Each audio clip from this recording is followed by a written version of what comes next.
So this has been a little bit of a learning experience for me.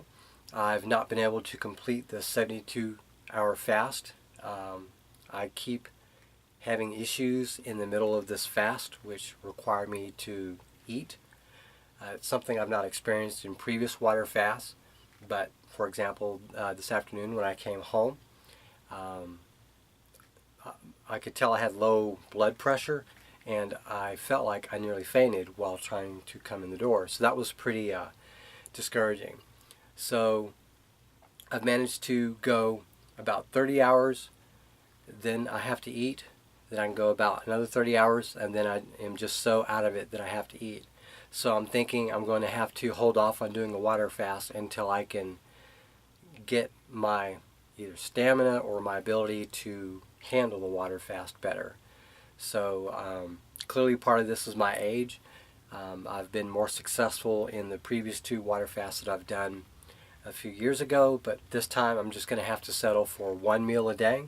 And so what I'm going to try to do is a low carb meal, maybe 1,200 or less calories every day, roughly at the same time, 6, 7 o'clock at night. And I'm just going to have to see how that goes for now. And that's still a low enough calorie restriction to allow me to lose weight as well as to reduce my glycogen levels. But I think because I'm older and I'm probably insulin sensitive, I've not been able to handle this like I have just a few years ago, so I'm going to have to adjust. And one thing I've done is I've looked at the numbers, and in the last 4 days I've eaten approximately 1,100 calories per day. Some days I've eaten as low as like 800 calories, others as high as 1,200 calories. So with that in mind, that's basically data that I'm using to make my decision. I think I can handle about 1,200 calories a day, and so far I think I can maintain this so long as I don't try to exceed more than 24 hours too often. Like I may go 27, 28, that kind of thing. The closer I get towards 30 hours, so far I've been unable to handle it as well as I would like. I'm not expecting a lot of fat loss over time, at least over the next few days, but I do notice that when I weighed in this morning, I was 167 pounds even. When I started this weight loss journey, I was 172 pounds on April 1st. So I'm going to keep this going, keep eating less, keep eating lower carb, keep eating less frequently, and try to eat at a more consistent time. One meal a day should be something I can do, and we'll go from there. I will note that at least to this point, my sleep hasn't improved, but it hasn't gotten worse, so that's good. What I'm hoping this low carb and potentially ketogenic diet can do is allow me to get a better quality of sleep once I've acclimatized. So I'm going to keep working on this, something I believe is called the push methodology. That's something that I've created for myself, and I'm constantly pushing the boundaries, seeing what I can do, what I can get away with, how far can I go.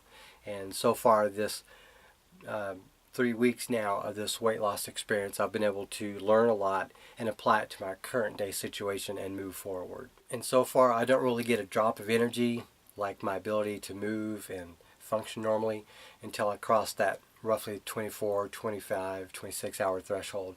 Then I start to notice that I am not feeling as good. And one thing I've also noticed is as I'm going to work, as I'm walking around, my pants are basically fitting looser on me. So because of the weight loss journey that I went through in the last 3 months of last year, of 2017, I ended up having to punch a hole in my belt to essentially allow me to close it tighter. And even now that's not enough because I've lost enough weight around my midsection to where it's hard to walk around without having to essentially put a hand in my pocket and essentially keep my pants from falling down, even with the belt that I've got. So that's kind of a funny side effect of this weight loss journey so far. So at this rate, I predict I'll be at 165 pounds by the end of the month, or by the end of the first week in May. And that's a good sign for me because that's a weight I've been wanting to achieve for the longest time, and I think I can do that.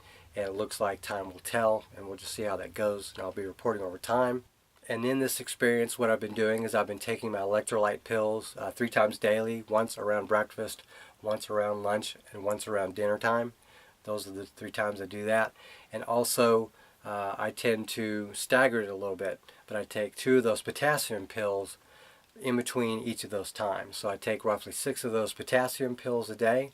That's 99 milligrams of potassium per, so it's about 600 milligrams of potassium throughout the day there. And then the electrolyte pill also has about 99 milligrams of potassium, and then the other ingredients like magnesium, calcium, and sodium.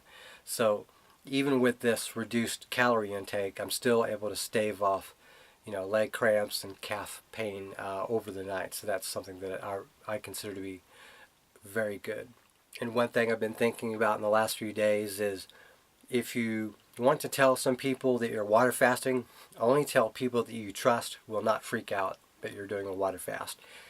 If you don't know how someone will react to you telling them that you're going to go on a water fast, don't mention it to them.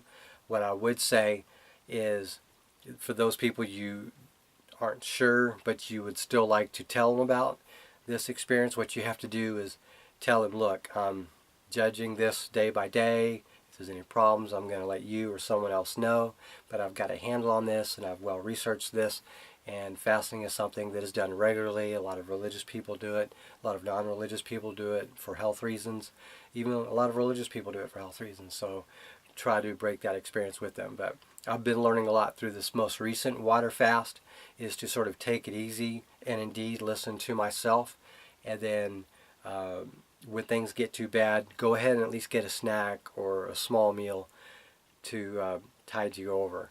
But right now, I'm not personally able to go into a ketogenic state or a water fasted state, so I'm going to try to eat some food. And this is the kind of information you need to be able to relate to others. So anyways, thank you very much for watching, and have a great day.